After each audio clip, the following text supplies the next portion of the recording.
I don't think there is a particular suggestion that anyone can give.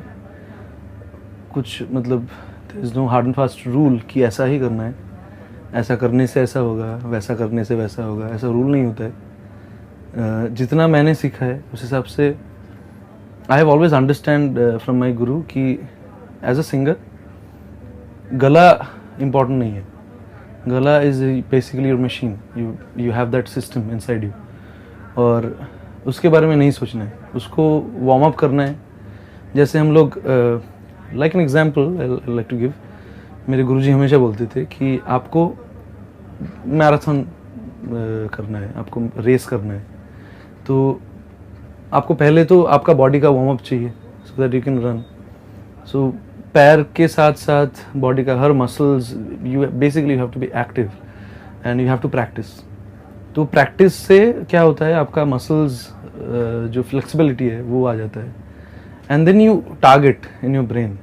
तो ये जो warm up वाला situation है, this is the most important situation, जहाँ पे आपको बिना कुछ सोचे जो भी आपका टीचर है उनको मतलब ब्लाइंडली फॉलो करना है, and you need to have a teacher, you need to have a guru, और उनको फॉलो करते हुए you have to warm up mentally also, you have to prepare, क्योंकि मैराथन सिर्फ ऐसे दौड़ने से नहीं होता, you have to have a goal, कहाँ पे मुझे कैसे सांस लेना है, कहाँ पे मुझे हर्डल्स क्रॉस करना है। सो इट्स अगर इसको एग्जैक्टली सिंगिंग में हम लोग ट्रांसफर करते हैं, it's basically that you have to prepare your throat, your गला लाइक दैट, कि आप जब भी गाने का कोशिश करते हो you don't have to think about your, you don't have to think about anything else, आप दूसरी चीज़ों पे ध्यान दे सकते हो।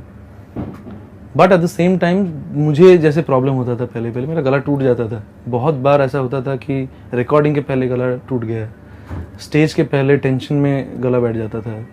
ये mostly I have seen singers के साथ ये होता है कि हम लोग ना बहुत परहेज करते हैं कि ये नहीं खाना चाहिए और ये नहीं करना चाहिए, ये ठंड नहीं लगाना चाहिए।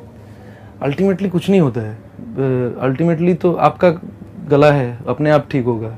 आई थिंक बहुत नेचुरल प्रोसेस है ये। गले को अपने हिसाब से रेस्ट देना चाहिए, गले को उतना ज़्यादा पुश नहीं करना है कि आपका गला बैठ जा सकता है। आपको you have to be careful about your voice, and at the same time अगर गला बैठा भी है you can still sing, it will sound different. आपका जो टेक्सचर है गले का वो शायद एग्जैक्टली वैसा नहीं रहे जो नॉर्मली रहता है, but you can still sing, it will give a different flavour actually.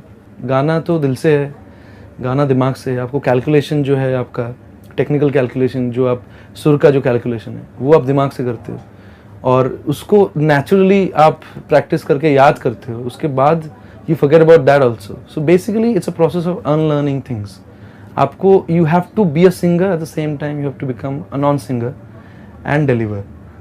ये जब मैंने सुना था गुरुजी से, it changed everything inside me, it change the game completely.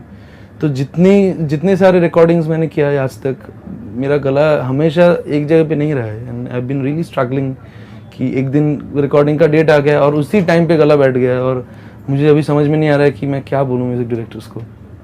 But I have only remembered that suggestion that my guruji has given me कि don't worry about it, go there, जो भी गले का हालत है उस हिसाब से गाओ। इवन उस्ताद आमिर खान साहब, उन एक एग्जाम्पल है, एक दिन उनका गला ख़राब था, उनका एक रेंज तक लिमिटेड था, तो स्टेज जाने से पहले उन्होंने माइक में अनाउंस किया था कि आज मेरा गला ख़राब है, यही रेंज में मैं गा सकता हूँ, and that worked, and that became history.